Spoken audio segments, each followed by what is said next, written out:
Hey guys, it's Dr. Courtney Burns, Doctor of Nursing Practice, and welcome back to the NP Consult. So today I have decided to do an episode over the coronavirus, and I'm coming to you today in my scrubs. So I have not worn scrubs in a while, but I have been wearing scrubs this past week when I've been working in our clinic's acute respiratory clinic. So my organization has sort of split up some well clinics and acute respiratory clinics during this pandemic. So I have been working one of the respiratory clinics this past week, and we'll be doing it this week coming up. So I'll be wearing my scrubs again. And after that, I'll be home for a little bit, and then we'll see how long this goes. So I decided to go ahead and do a video or an episode over the coronavirus because I do think having some knowledge is helpful because it helps us, feel, at least it helps me feel a little bit in control when something like this is going on that is outside of my control. So here's some information that I have gathered over the coronavirus. And first of all, it's obviously a developing situation. So things are going to be changing. And as you guys have probably seen in your organizations, that things are, changing daily, sometimes even hourly. So we're still learning about how it spreads, the degree of illness it's going to cause here in the United States, and how much it's going to spread. So really, I just kind of wanted to talk about the coronaviruses in general. So it's really a large family of viruses. There's hundreds of coronaviruses, and they're, mostly circulating with, animals. So bats, cats, pigs, camels, so usually circulating with animals.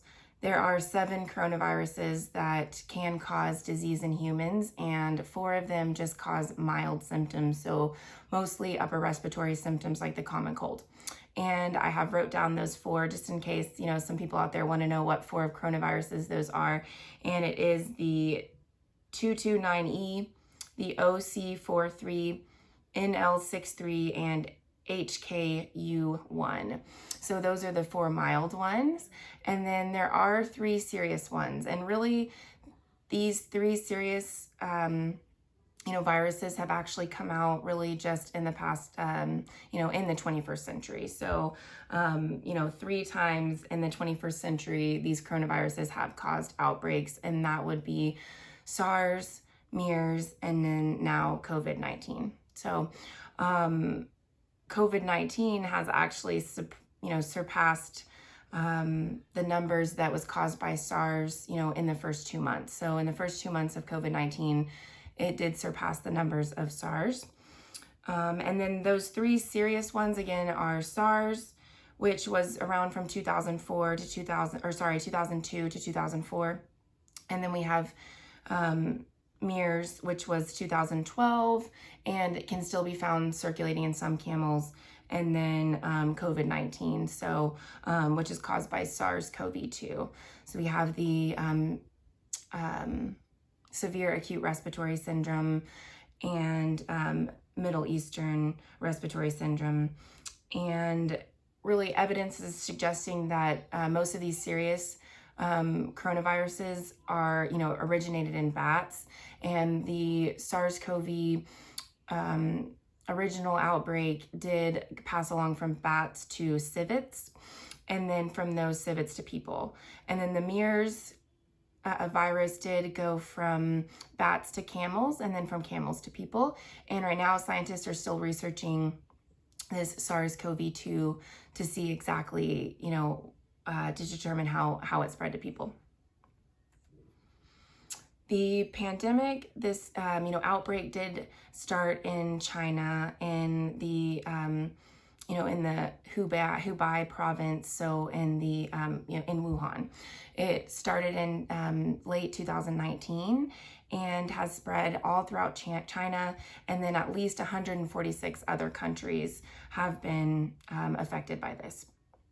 80% is going to cause mild symptoms, so we know that most people that get this coronavirus are going to have mild symptoms. However, it can lead to pneumonia, severe respiratory distress, multi-organ failure, and then it can lead to death in some.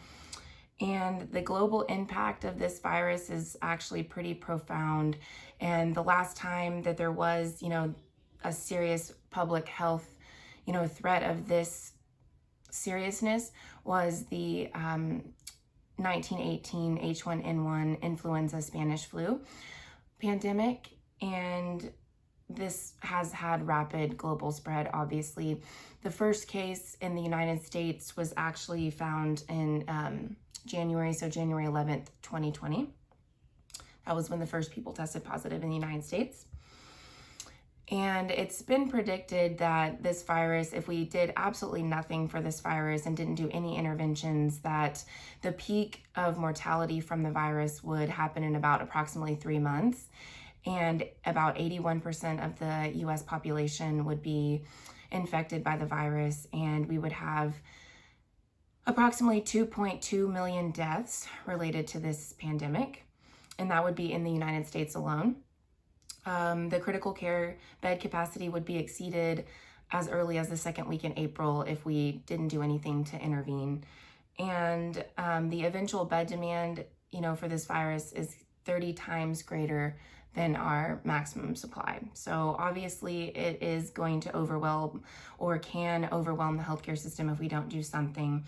And the epidemic has been predicted to be, broader in the United States and then have a peak slightly later due to the larger geographic area of the United States. And really some analysis is coming out of China is that it's suggesting that, about 40 to 50% of their cases were not identified, either through, not being tested or mild symptoms and they stayed at home or whatever the case may be. It was probably about 40 to 50% higher in China. And it is predicted that, about 30% of patients that do get the virus will end up needing critical care, either ventilation or ECMO. And about 50% of those people in critical care would be expected to die from the virus. If the virus does require hospitalization, it's requiring about 8 days hospitalization, and that's if critical care is required. If there is critical care required, then it's about 16 days hospitalization and about 10 days in the ICU. It really does have a very low fatality rate though for younger people. So for 0 to 9, the fatality rate is very, very low, like 0.002%.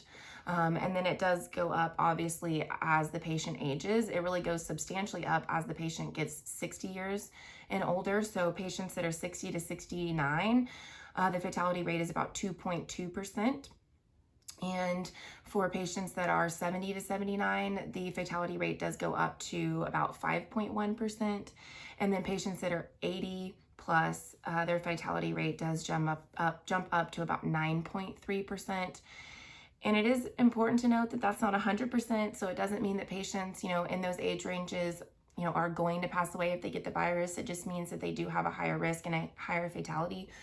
I'll go ahead and either try to show you guys a picture of that, the table that has the fatality rates per ages, or I will post it in a link in the description of the video.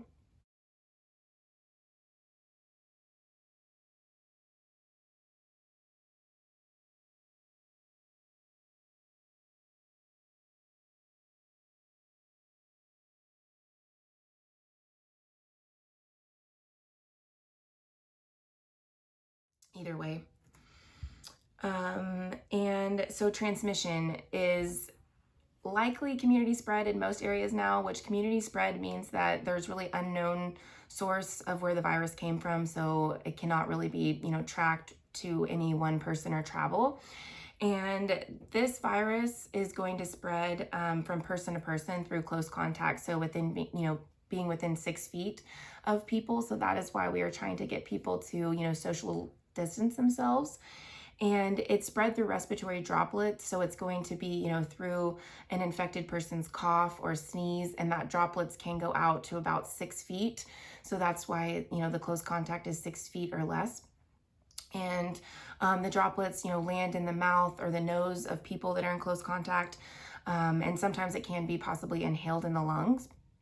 And then it also some contribution of small particles, so aerosols in the air when you have close proximity to somebody is possible. They're just not really sure how much it's possible in this virus yet, but they really don't think that airborne over large distances is possible. And patients are going to be most contagious when they are symptomatic. However, they are thinking that the virus can be spread before a patient becomes symptomatic, maybe 12 hours or so before the patient shows symptoms. However, that's not thought to be the way that the virus is mostly spread. So it's going to be mostly spread by patients that are mostly symptomatic. And you can also get the virus, through touching things like a surface or an object, that somebody else has touched, and then touching your face. So that's another way that the virus can spread. And so far, the situation in the United States, all 50 states have reported some cases of COVID-19, and 27 or more states have reported that they have community spread. And we're, seeing different levels right now across the country of the virus and of the disease. And right now, nationally, the United States is in what the CDC is calling the initiation phase of the pandemic. And those states that do have community spread are actually in the acceleration phase. And cases include imported cases from travelers, cases among close contacts of a known case, and then, of course, a community acquired. Currently, the United States has 122,653 confirmed cases, and they do have the most confirmed cases. But like I said, it is possible that there were 40 to 50% more cases in China that were not reported or not diagnosed. And then the total deaths are 2,112 currently. There's actually more community spread cases of the virus than travel now.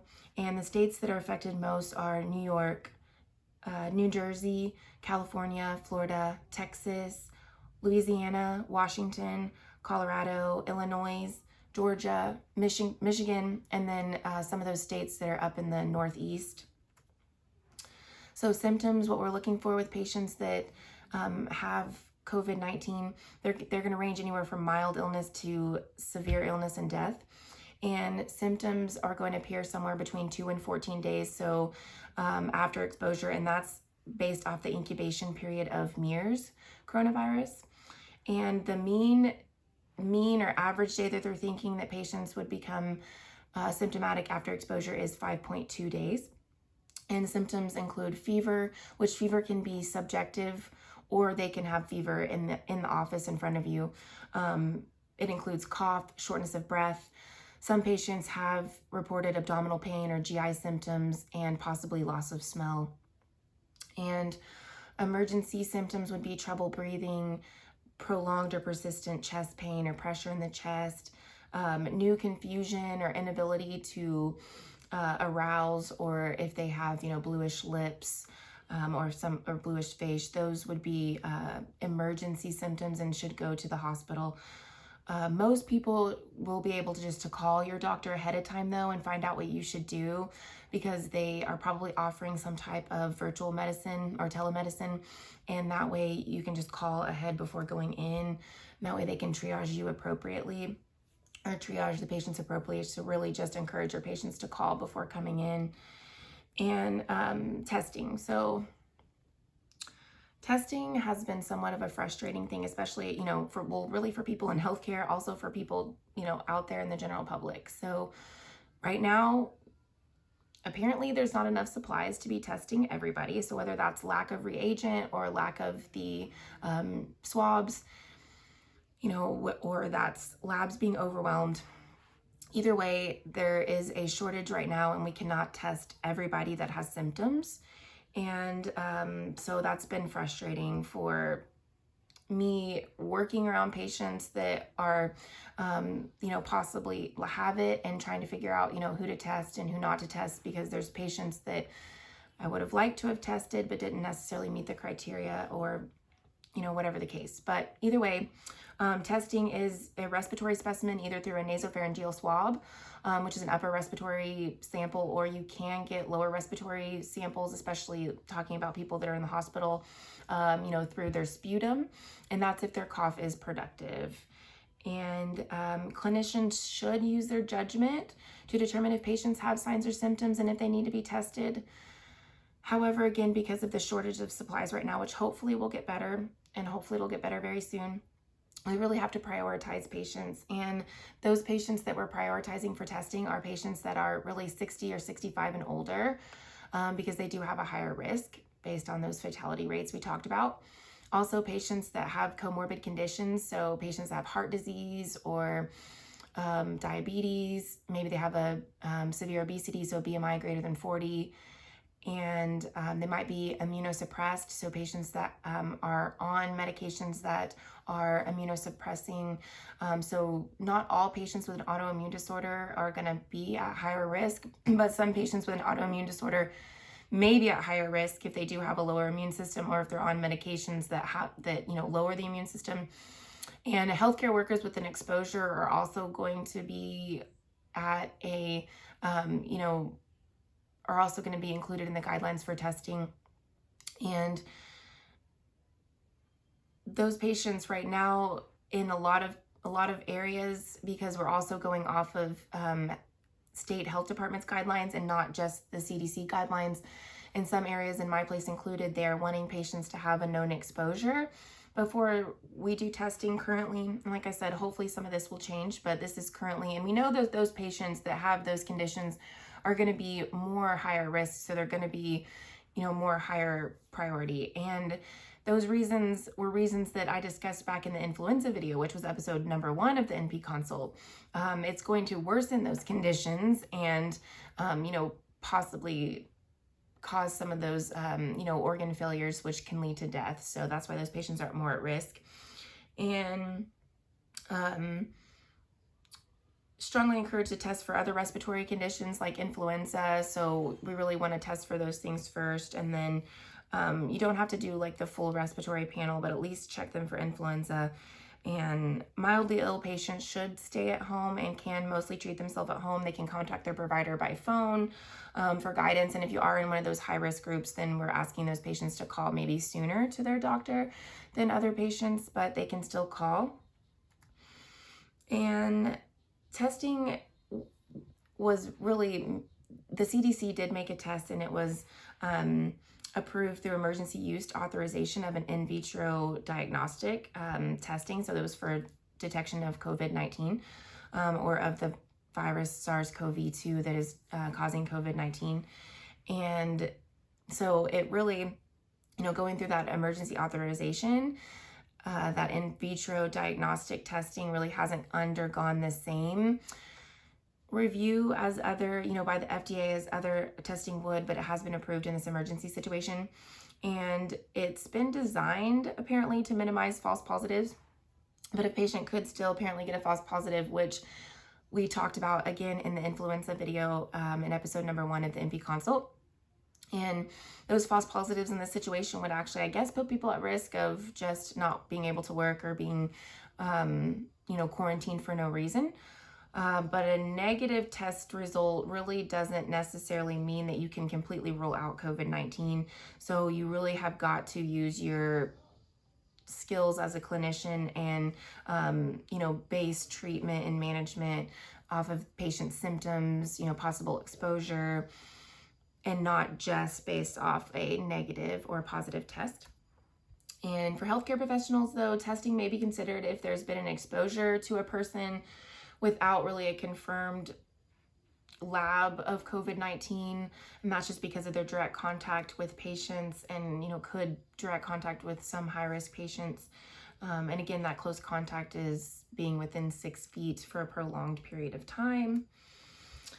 And so for sample collection, so collecting the sample, it should be done by a healthcare professional that's wearing a N95 or higher level mask.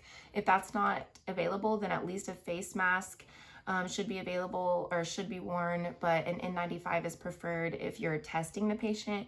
And then also you should be wearing eye protection, gloves, and gown. You should limit the number of people that are in the room.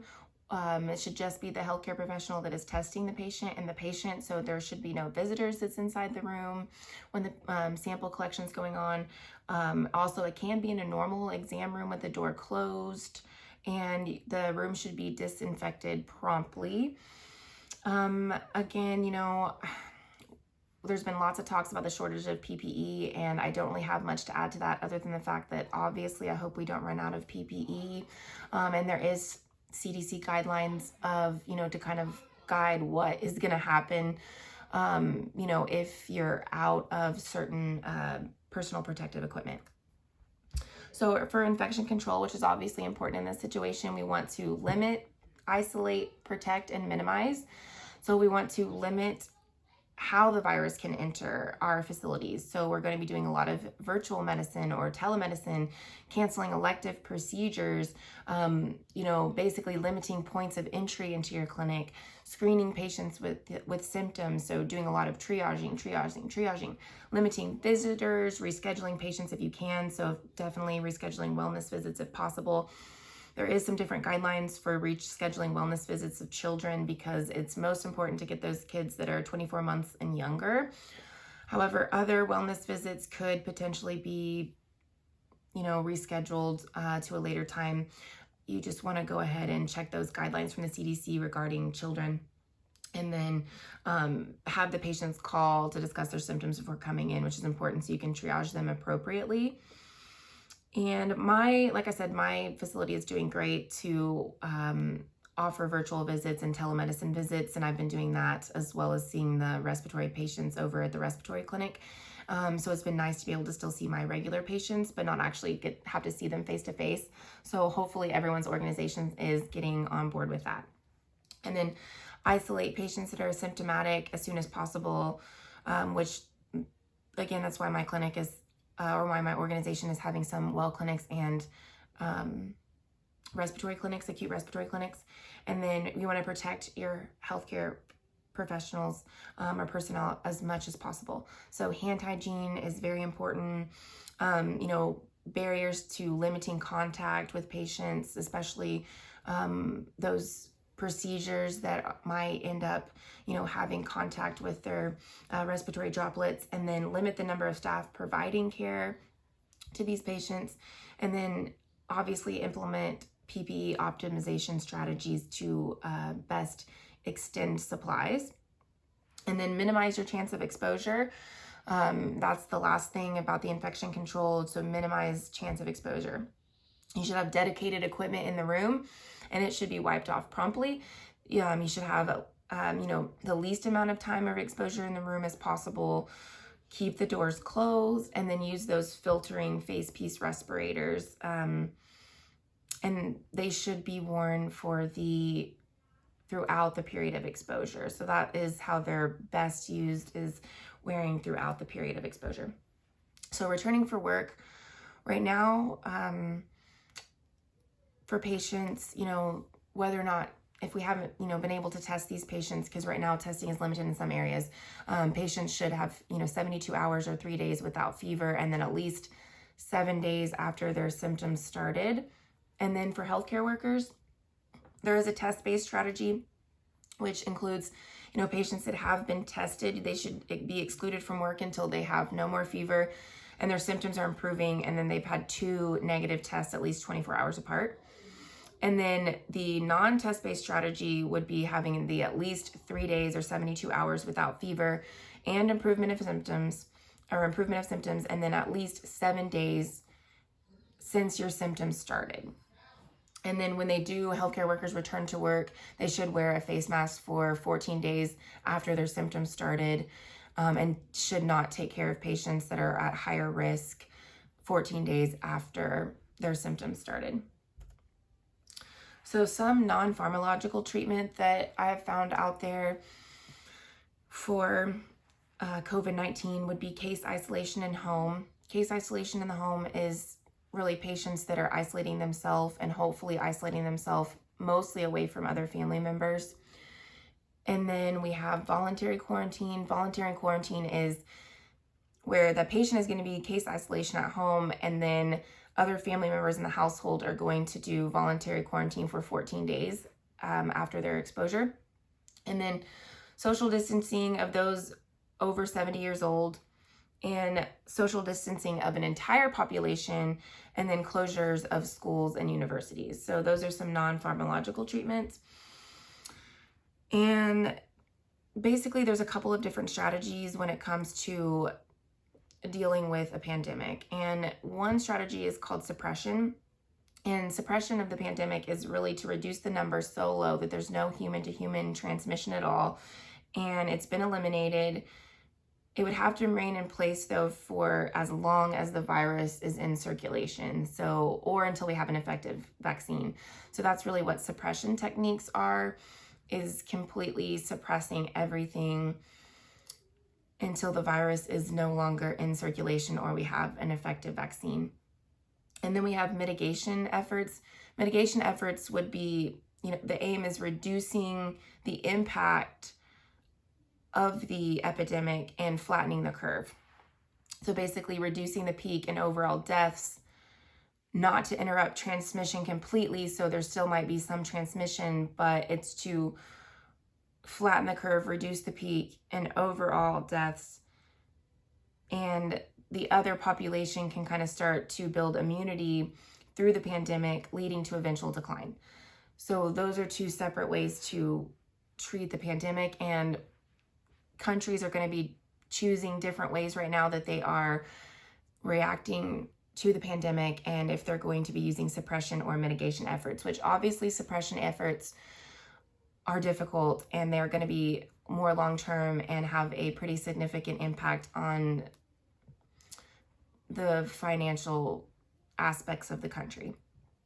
And then mitigation efforts will definitely still overwhelm the healthcare system at some point, but it will slow the spread enough that we can start getting some eventual immunity to this, so we can, decline the numbers eventually until we can get an effective vaccine. So the most effective strategies, so just talking about most effective strategies, not talking about financial implications or anything else involved with that, but the most effective strategies are case isolation, home quarantine, and social distancing of people that are over 70. This is predicted to reduce the demand on critical care by at least 2/3 and decrease mortality by 50%. So by doing those three things, we can decrease demand on critical care by 2/3 and also decrease mortality by 50%. However, this would still result in an 8-fold higher peak demand on critical care beds over the surge capacity. So it's not enough, but it's definitely helpful. It's just not quite enough. A combination of case isolation, social distancing of the entire population, home quarantine, and school and university closures likely are most effective. However, it would need to be in place if we're going to completely suppress it for 5 months. And critical care beds would go down in the first 3 weeks and then would eventually decline if all the suppression is done for 5 months. Regardless of suppression or mitigation, multiple interventions would need to be in place. We're not just one thing, but multiple things are going to have to be in place to help control this pandemic and control the epidemic that's going on in our country. Population-wide social distancing is going to have the largest impact. So population-wide social distancing is going to have the largest impact. So we're also going to see we're going to need to see what happens in China now that they're reintroducing people, kind of up, sort of releasing their restrictions on people now. So we're going to have to see if there's going to be a rebound transmission, but to avoid a rebound transmission, these interventions that are in place are going to need to be in place for 18 months or more, or until there's an effective vaccine. So hopefully there's people out there that are able to make an effective vaccine, and hopefully this virus is going to be not drifting so much of like influenza, so we can find that effective vaccine. But we really should expect several months of interventions, because if not, it could come back again and could be just as bad. So we're going to have to suppress it or mitigate it enough so it doesn't come back. And then when numbers do decline, we can quarantine and then contact trace again. So right now it's too hard to quarantine and contact trace everybody, but when we get the numbers low enough, we can do that again, which will be helpful. And then there's some pharmacological treatments, obviously, but it's mostly supportive care right now that you guys know for viruses. Chloroquine, azithromycin, some of these things are being done experimentally in the hospital. I'm not going to talk about those. And then as far as ibuprofen is safe, as far as we know, there's really no evidence to suggest otherwise at this time. And I'm going to put some links for you guys in the description of the video, but the references for this video or this episode did come mostly from the CDC, the National Institute of Health, the Oklahoma State Health Department, and then also a study by Ferguson et al. And I will have links to those in the description of the video. And also don't forget to check out the consultation notes, which will have the timeline of the video. And I really hope you guys stay safe out there and can really help us control the spread of this. And I really hope that we can come out of this pandemic and epidemic better off than some of the predictions. So also don't forget to follow the NP Consult on Facebook.